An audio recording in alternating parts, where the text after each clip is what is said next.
The quarantine of the Diamond Princess cruise ship has spawned several online communities, with passengers forming groups on WhatsApp and Facebook to break through the isolation and share information. While they exchange information, they also focus on keeping each other's spirits up. "We check on each other to see how we are each doing daily," passenger Orn Na Tan of Australia said in a message to NPR. The postings on Facebook and messages sent via email are mainly just words of encouragement and a friendly ear among people whose lives have been sidetracked by a global health emergency, Tan says. The passengers are only halfway through the 14-day quarantine, which is slated to end on February 19. Nearly 100 passengers have joined a special private Facebook group for those aboard the ship. The private group, which was begun by 2 Australian passengers, has the stated goal of creating a place to let off steam and cheer each other up. But some passengers are limiting their time on Facebook, partly because many of the public discussions about the cruise ship that they've seen there have been negative. The platforms have helped tremendously, passenger Kent Fraser of Oregon told NPR via text message. The WhatsApp group is filled with friends and is a very positive and supportive place. Passengers who are lucky enough to have a balcony often simply chat while getting fresh air, Fraser added.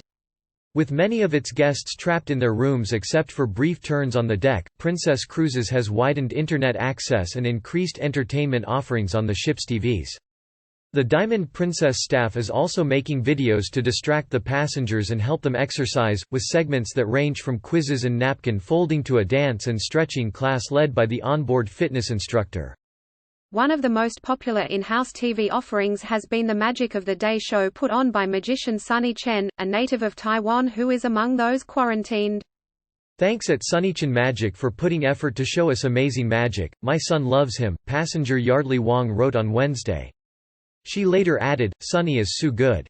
My son copied his card magic all night long."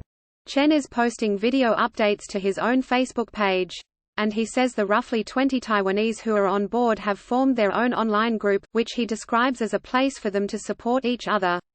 "Received a lot of encouragement and support," Chen said in one recent post, speaking in Mandarin. "My original intention was to bring joy to all viewers," Chen said of his career as a magician. "Now as a victim of the virus crisis, I am really moved as I feel the strength you are delivering to me. Passengers on board are also cheering each other on. We have to help each other to get through this challenge together." The passengers share an oddly disjointed existence. While more than 2,600 of them are on the same ship, they're largely isolated from each other, to keep the coronavirus from spreading. So to share information and answer questions, they've formed their own groups online. Faced with 2 weeks of monotony, several of those on board have also sparked lively discussions by sharing videos of shipboard activities and photos of their meals, drawing comments from both their fellow passengers and the public. American passenger Matthew Smith has been tweeting out images of his meals, with mostly enthusiastic mini-reviews. Hundreds of people have responded to those posts, including some of his fellow passengers. "Did you eat all of it? I'm cutting way back and trying to avoid dessert, but they went and sent an apple strudel to my son and I might have to steal it," another passenger replied to Smith, after he posted an image of his lunch. That passenger later added, "The apple strudel was okay. The coconut cream cake was much better." Smith has also won fans for his successful attempts to get at least 2 cups of coffee a day, and for his positive attitude in the face of a vacation gone awry. "You might have to drag me off the ship when the quarantine ends," he wrote last week, praising the food and saying he'd much rather be on the ship than in a hospital. In addition to chat groups and messages, the quarantined ship also has its own official hashtag. The Princess Cruise Line is encouraging passengers to use hashtag #HangInThereDiamondPrincess to share their experiences. Kudos to the Magnif IC pastry chefs on board the Diamond Princess, American author Gay Corter wrote in one recent tweet, adding, "Delicious desserts twice a day chases the quarantine blues away."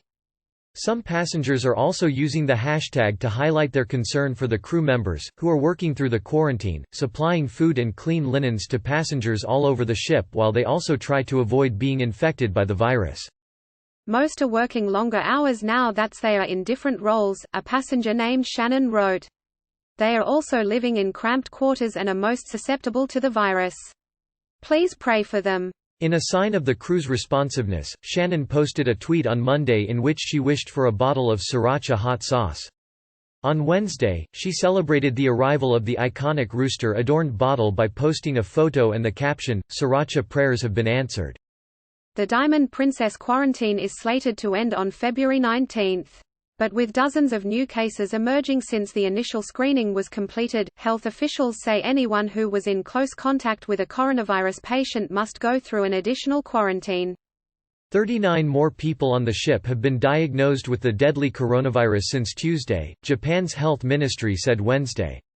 That brings the total number of cases to 174, making the ship the largest cluster of cases in the world outside mainland China. In addition to those cases, a quarantine officer who had been aboard the Diamond Princess was also diagnosed with the respiratory virus.